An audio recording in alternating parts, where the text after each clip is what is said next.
이제 아까 말씀하신 것처럼 이제 재판에 처음 이제 증인을 지난주에 나가셔가지고 무려 10시간? 네, 제가 10시에 출석을 해서 예. 밤 9시에 아, 나왔습니다. 네.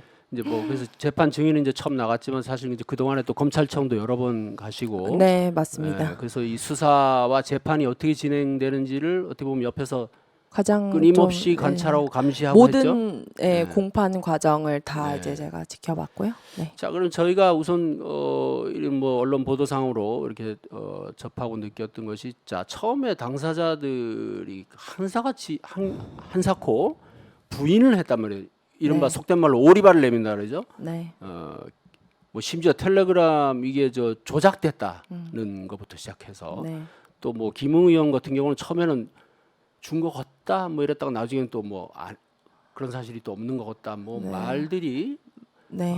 아주 화려하게들 바뀌었는데, 또 네. 손준성 검사는 뭐 또 말할 나위도 없고. 네. 자, 이제 그간에 이런 것들 중에 이제 제일 좀 확실하게 이 사람들의 말이 거짓이라고 밝혀진 게 어떤 것들이 있었나요?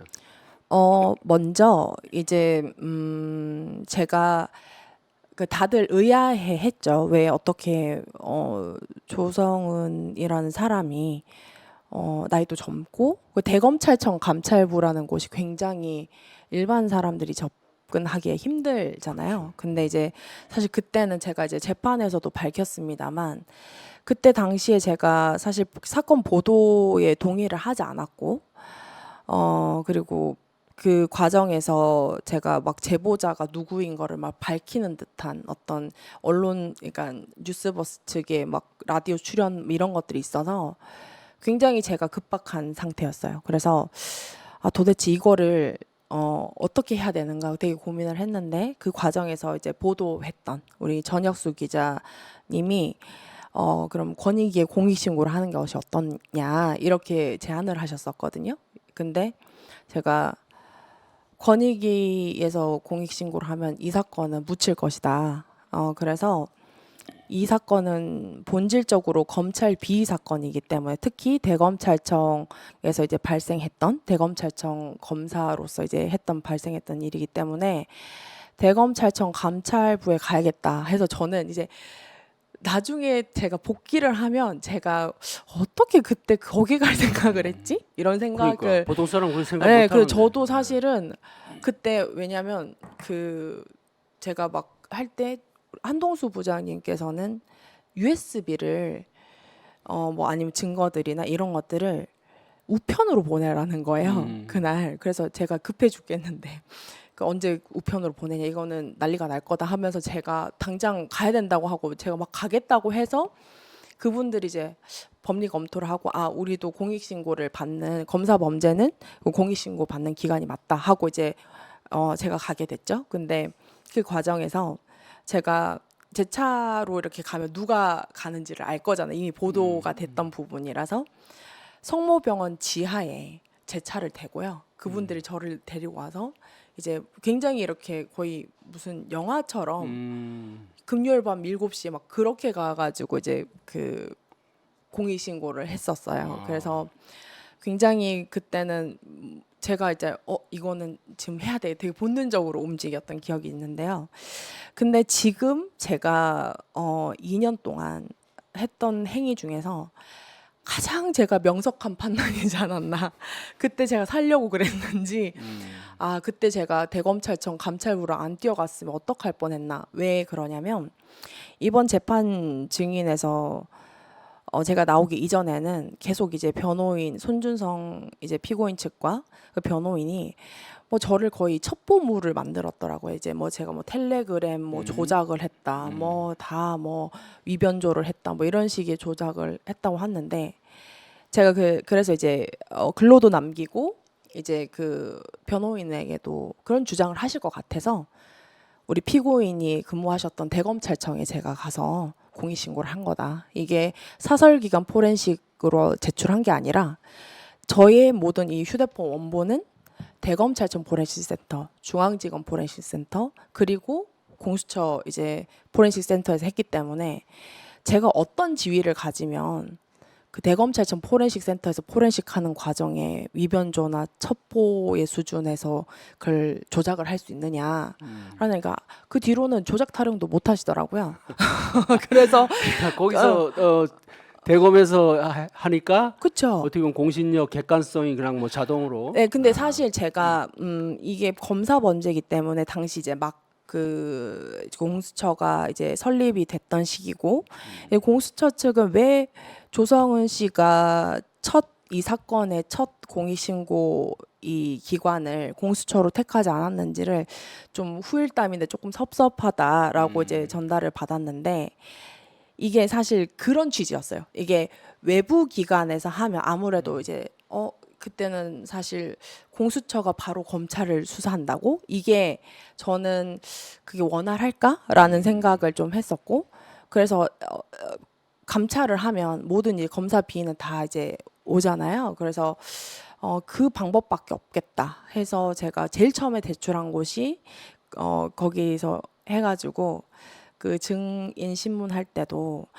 그렇게 주장하실 것 같아서 제가 대검찰청 간 거다 계속 이렇게 얘기를 하니까 법정에서도 그런 얘기 나왔네요. 네네네 뭐 그런 취지 그리고 이제 또 제가 아까 조금 이렇게 나왔던 얘기들이었지만 이제 그 제가 녹취록을 PD 수첩 MBC PD 수첩에 이제 공개를 했지 않습니까? 근데 이제 제가 다행히도 이게 뭐 압수수색, 강제 압수를 당한 게 아니라 제가 이미 제출을 했었던 이제 정본들이어서 제가 다 이제 포렌식 마치고 다 환불을 받고 제가 소지를 하고 있었던 거예요. 근데 공수처 조사를 갔는데 그때 당시에는 듣지는 못하고 녹취록을 보니까 김웅 의원이 제가 가면 윤석열이 시켜서 가게 된 거예요. 저는 쏙 빠져야 된다. 뭐 이런 내용들이 놀라운 내용들이 저도 그때 본 거죠. 근데 핸드폰은 제가 이제 그 포렌식 했던 파일은 제가 들어볼 수 없고 이틀 뒤에 이제 그 피스처 PD님이 이건 되게 중대한 사건 같으니 이거를 좀 같이 프로그램을 만들어 보자 이렇게 말씀을 주셔서 좋다 이래서 대법원 특수감정인이었던 포렌식 이제 업체 가서 제가 포렌식 했더니 그 음성이 튀어나온 거죠. 근데 그 음성을 지금까지 제가 그날 진술하기 직전까지도 공수처에서 일부러 수사 기밀 유출을 했다. 그래서 이게 되게 잘못된 수사를 했다고 이제 주장을 하셨어요. 근데 그날 이제 그 막 피고인 측에서 증인이 막 공수처에서 음성 막 유출시키지 않았느냐 뭐 이렇게 질문을 하시더라고요. 그래서 아니요, 제가 했습니다. 이렇게 그럴 줄 알고 제가 다 이제 언론사 7, 80군데에 제가 어떤 위법하지 않도록 전달을 제가 직접 드렸다 하니까 이제 더 이상 뭐 수사기밀 유출 이런 말씀도 이제 못 하시더라고. 그래서 되게 깔끔하게 사실관계가 정리된 게 많았던 날이죠. 그러면 손준성 검사도 이제 그 전달한 거는 이제 부인을 못 하겠네요. 김웅 의원한테 그 전달했다는 거는. 그 이제 사실 이 사건과 보도와 관련해서는 이렇게 어떤 취지로 이렇게 막 원활한 보도가 나오진 않는지는 잘 모르겠으나 이 사건이 이제 제가 많이 얘기를 하고 제가 어떤 뭐 공익신고자로서 아니면 어떤 화자로서 제가 이제 얘기를 계속 했던 사건이니까 마치 제 증언만 있고 그 어떤 객관적인 수사 과정에서의 어떤 증거를 없다라고 이제 착각하시는 분들도 있어요. 근데 그게 아니라 이미 그 당일날 대검찰청 이제 수사정보정책관실에 컴퓨터를 이제 뜯어서 포맷하는 영상을 이제 임모 검사의 휴대폰에서 포렌식 영상이 다 나왔고요. 그 과정에서 이제 뭐 여러 주장들이 뭐냐면 저도 이제 김웅 무혐의 처분 관련해서 조사를 갔다 왔습니다만 손준성과 김웅 사이에 많은 사람들이 있었지 않느냐. 그러면 이제 손준성은 이제 빠질 수 있잖아요. 그러니까 자기는 김웅에게 전달한 게 아니라 삼자한테 전달을 했는데 돌고 돌다가 김웅한테 갔다 이런 취지로 이제 계속 이제 말씀을 주시더라고요. 그거를 또 검사님들이 공범 수사하시는 검사님들이 피고인은 피고인 손준성이 누구 사이인 줄 알아요? 뭐 이런 거부터 피고인 손준성 핸드폰 절대 안 열릴 건데 이런 식으로 이제 얘기를 하시면서 검찰 고위직을 지낸 분이죠, 그 장인이? 아니요 그 아마 아닌가요? 그 뭐 저기 TK에서 사선 의원을 아, 하셨던 정치인. 정치인이시더라고요. 아, 이제 뭐 그런 부분 음. 그리고 이제 뭐 그 제가 참고인 조사를 이제 갔다 보니까 저는 사실 많은 거를 조사를 하고 갑니다. 제가 호기심도 많고 뭘 또 잘 찾아요. 그래서 이렇게 제가 그 어떤 부에서 이 김웅 사건을 이제 수사를 하는 거지 검찰 중앙지검 어떤 부에서 하는 거지 하고 이제 봤더니 공공수사 일부가 이제 수사를 한다는 거죠. 그래서 이제 공공수사 일부는 어떤 검사들로 이제 구성되어 있지 이걸 사실 제가 참고인 조사 들어가기 전에 이미 한번 이렇게 스크린을 하고 갔었는데 거기에서 이제 그 공공수사 1부장이 윤석열이 최측근 검사라는 기사가 뜬 거예요. 있더라고요. 과거에 예. 보도가 됐던 거. 그래서 이런 분이 이제 중심이 되는 수사구나 하고 이제 저도 뭐 어떤 식으로 이제 조사를 임할지 이제 생각하고 갔는데 갑자기 그분이 저한테 조사 들어가기 전에 티타임을 하시자는 거예요. 사실 굉장히 이례적인 일이죠. 이게 뭐 제가 뭐 참고인 조사고 뭐 제가 엄청난 거물은 아닌데 그 부장검사께서 저를 직접 티타임을 하자라고 이제 얘기를 하시니 무슨 소리를 할까 하고 제가 사실 지금까지 저를 고발했던 사건 제가 참고인으로 조사받던 사건 모두 변호인을 동석시킨 적이 없어요. 제가 이제 변호인의 조력을 받은 적이 없는데 그러다 보니까 이제 혼자 들어간 거죠. 그래서 제가 뭐 어떤 뭐 부적절할 수도 있으니 이제 녹음을 했습니다. 그 티타임 녹음을 했는데 녹음은 그냥 임의로 하신 거죠? 네, 당사자 대화니까 왜냐하면 어떤 그 부적절한 내용들이 나올 수도 있고 아니면 또 다른 증거나 어떤 증언에 또 유의미한 내용들이 좀 나올 수 있어서 뭐 이거를 몰래 녹음했다라기보다는 제가 이제 어떤 변호인 조력을 받지 못한 상태다 보니 그래서 이제 기록용으로라도 이제 했었는데 그 대화들이 굉장히 재밌었거든요. 뭐 핵심적인 것만 얘기해 주시죠. 뭐 곤란한 건 얘기 안 하셔도 되고요. 네, 왜냐하면 이게 제가 재판부에 이제 지난주에 이제 제출했다 보니까 이게 7시간 37분을 전체 다 하고 대충 재판부에 제출했던 음성들이 한 12시간 정도가 됩니다. 그래서 짧은 시간이 아니잖아요. 그래서 이게 다 녹취록 형태로 작성이 되고 재판부에 도달이 될 때까지는 제가 그 내용이 뭐였다 막 이게 사실 그날 증언을 했던 날에도 제가 뭐 몇 가지는 말씀을 드렸지만 자극적인 건 좀 말씀 안 드렸거든요. 그래서 이제 그분이 허위 보고서를 작성을 해서 이제 허위 처분 김웅 무혐의 처분할 때 허위 보고서를 작성을 했다라는 내용으로 이제 고발도 당하셨던 분인데 저한테 계속 정치 생활 계속 하고 싶지 않느냐. 그래서 제가 아니요 이랬거든요. 제가 당직이랑 당직은 다 해봐서 뭐 이 재판 다 끝날 때까지 안 해도 된다 이렇게 얘기를 하니까 아까워서 그러죠 하면서 잘하실 것 같은데 막 하셔야 되는 거 아니냐 뭐 이런 얘기를 하시는 거예요. 그래서 뭐 괜찮다고 안 해도 된다 이렇게 얘기를 하니까 뭐 그런 말씀을 하시면서 이 사건 어디까지 수사를 하시려고 하냐 제가 여쭸어요. 그러니까는 되게 당황을 하시더라고요. 되게 당황을 하시면서 이제 뭐 어디까지 수사를 말씀하시는 거냐라고 하길래 제가 예를 들면 한동훈 이렇게 여쭸거든요. 얘를 이제 한동훈으로 네. 들으셨어요. 왜냐하면 이게 사실 제가 그렇게 그 내용에서 이렇게 말씀을 드렸습니다.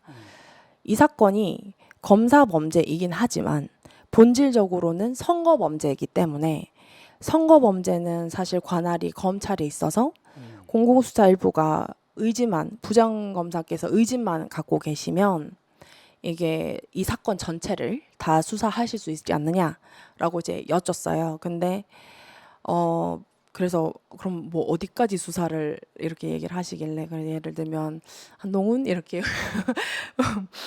제가 물으니까 막 저희는 수사할 수 없죠 이렇게 얘기를 하시더라고요. 그래서 이제 그 뒤에 조금 더 자세한 내용들은 나중을 위해서 좀 남겨놓겠습니다만 아무튼 뭐 그런 대화부터 이제 뭐 계속 이제 뭐 할 수 있지 않니? 그래서 제가 저도 뭐 이렇게 좀 막 위축된 성격은 아니어서 우리 검사님도 나중에 큰일 하셔야 될 텐데 뭐 언제까지 검사하시겠냐 이렇게 하니까 뭐 자기는 정치 같은 거 모른다 뭐 이런 얘기를 하시더라고요. 그래서 사실 그게 참고인 조사 직전에 티타임을 하면서 이제 좀 굉장히 부적절하죠. 그리고 나서 제가 또 이제 조사를 들어갔더니 이제 피고인 손준성이 누구 사이인지 아냐. 그리고 굉장히 좀 놀랐던 게 허위 진술을 많이 했더라고요. 왜냐하면 그게 누가요? 김웅 씨가 이제 그 김웅 씨가 허위 진술을 해서 검사님이 그렇게 말씀하신 건지 아니 본인의 의지로 그렇게 말씀하신 건지 제가 정확하게는 예를 들면 모릅니다만 어떤 허위 진술이요? 예를 들면 김웅은 윤석열과 전혀 인연이 없던데요 이러시더라고요. 그래. 이건 지금 검사 얘기예요. 검사의 조사 이제 김웅 공범 김웅을 수사하는 검사가 이제 저에게 김웅은 윤석열과 전혀 인연이 없던데요 이렇게 얘기를 하시는 거예요. 그래서 제가 무슨 인연이 없냐 검찰총장 청문회를 같이 준비하셨는데 이렇게 말씀을 드리니까 가만히 저를 이렇게 쳐다보시는 거예요. 이렇게 쳐다보시더니 뭐 미래기획단이요? 이러시더라고요. 그래서 네 맞습니다. 미래기획단장이 김웅이었죠. 총장 청문 준비를 같이 하셨는데 어떻게 인연이 없습니까? 제가 이렇게 무슨 뭐 퀴즈해요? 그러니까 그런 조사를 했어요. 그러니까 그리고 이제 뭐 손준성 전화는 절대 안 열릴 건데 이렇게 얘기를 하길래 제가 휴대폰. 휴대폰, 아이폰. 네. 근데 그분도 이렇게 아이폰 이렇게 들고 계시더라고요. 그래서 저를 보여주려고 하신 건지 모르겠는데 그래서 여셨어야죠. 제가 이렇게 얘기를 했어요. 수사로 여셨어야죠. 수사 공백이죠. 제가 이렇게 얘기를 들으니까 저를 이렇게 빤히 쳐다보시다가 근데 손준성 전화는 절대 안 열릴 건데 이렇게 두 번을 얘기를 하시는 거예요. 그래서 제가 구속영장 심사 때 재판부에 손준성 피고인이 그 비밀번호 제공하겠다 해서 기각을 당했는데 다음날 병원 가셨잖아요. 제가 이렇게 얘기를 하니까 뭐라고 답변을 하셨는지 아세요? 한번 아니 뭐 이거 전혀 뭐 예상할 수 없죠. 없죠. 그러니까 근데 진짜 아팠나 보더라고요. 이렇게 얘기를 하더라고요. 그래서 제가 뭐 또 이제 또 제가 어떤 답변을 했는데 참 근데 아픈 건 아픈 거고 폰을 열기로 약속을 한 거잖아요. 그렇죠. 재판부에. 네. 판사한테. 그렇죠. 근데 약속을 어긴 거죠. 그래서 제가 뭐 등에 그러니까 어디가 아팠다는 얘기는 들었다. 자꾸 이제 진실을 얘기하지 않으니까 병이 나는 거 아니냐 이렇게 얘기를 하시니까 또 이렇게 저를 이렇게 쳐다보시더라고요. 그래서 아무튼 뭐 그런 7시간 37분의 어떤 조사를 마치고 근데 이제 뭐 그런 대화들은 사실 조서에는 담기지 않죠. 근데 저는 제가 변호인을 같이 대동을 하고 갔던 내용이 아니었기 때문에 혹시나 이제 나중에 뭐 추가로 참고인 조사를 받는다거나 아니면 이전에 제가 어떤 말을 제가 진술했는지를 사실 기억할 필요가 있지 않습니까? 그래서 제가 그래서 녹음을 했던 부분들인데 이게 제가 예를 들면 9월 23일 날 조사를 받았고요. 그리고 그날 제가 1시간짜리 음성 자료를 추가로 증거로 제출을 했습니다. 그리고 수요일 날 제가 보스턴 출장을 갔어요. 그래서 근데 그날 하필 이거 굉장히 사적인 얘기인데 전혁수 기자님도 신혼여행을 같은 날 해외로 간 거예요. 그래서 그날 둘 다 이제 한국에 부재했는데 그날 다음 날 기목 무혐의 처분을 한 겁니다. 그래서 제가 기목 무혐의 처분은 뭐 항고로 구제 받을 수도 있고 하니까 이제 그건 사실 큰 문제는 아니에요. 근데 갑자기 이제 제가 보스턴 도착해서 이제 막 시차 때문에 새벽 2시에 막 기자님들이 막 전화 오시고 막 날린 거예요. 그래서 기목 무혐의 처분하셨는데 아시냐 하고 근데 문제는 뭐냐면 그 차장 검사가 기자들 다 불러놓고 조성은 씨가 다 진술을 번복을 해서 기목을 무혐의 처분할 수밖에 없었다. 이런 식으로 처분 이유를 밝혔다는 거죠. 그게 보도가 좀 됐었죠. 네, 그래서 제가 아니 자기들이 비난을 감수를 하고 무혐의 처분하는 거는 자기 처분 권한 안에 있는 일이니까 그거는 뭐 어떤 뭐 구제 방법으로 하면 되는데 명백하게 사실은 저를 어떤 비난 요소를 저한테 이제 책임을 돌리는 일인 거잖아요. 그래서 저는 공수처 조사부터 단 한 번도 이제 번복을 한 일이 없기 때문에 대검찰청, 감찰과 그리고 공수처 그리고 전체 다 제 진술에 이제 정보 공개 청구를 합니다. 그 과정에서 제가 화가 나잖아요. 화가 나죠. 지금 하루 아침에 그냥 완전히 뭐 이제 못 믿을 제가 사람이 된 그렇죠. 거네. 그래서 화가 나니까 제가 고지를 했어요.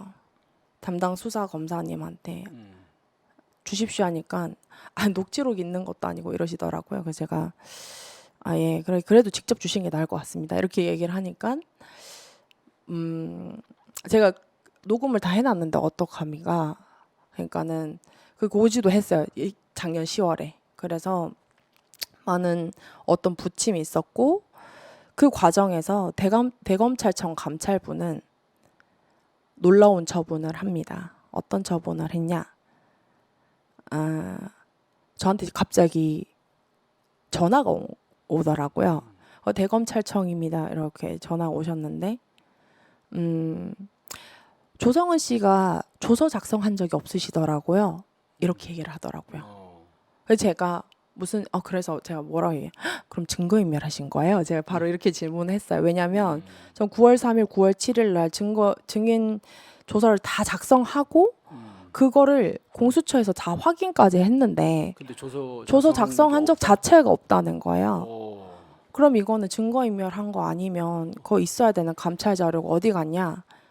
이러니까 갑자기 사진 찍어놨냐고 하더라고요. 조서를 제가 조서하고 지장 찍고 그 사진 찍고 이렇게 했냐고 묻더라고요. 그래서 제가 누가 조서 작성 마치고 누가 사진 찍냐고 공익신고 됐는 문서 한 개 그 제 거니까 빨리 주세요. 이렇게 제가 얘기를 했죠. 그래서 이제 허위 처분을 하더라고요. 그래서 그러니까 그런 과정들이 왜 이렇게 이상하게 계속 발생이 되는지 그리고 심지어 이 사건이 범죄 혐의가 확인이 돼서 기소가 된 상황에서 저한테 통지서가 날라왔어요. 4월 달 정도에 4월 초쯤에 2장을 이렇게 오더니 피감찰자나 피징계자가 누군지도 밝히지 않는 그냥 귀하가 신고했던 공익신고 사건은 누구인지도 없이 그냥 비혐의 없음으로 종결 처분합니다.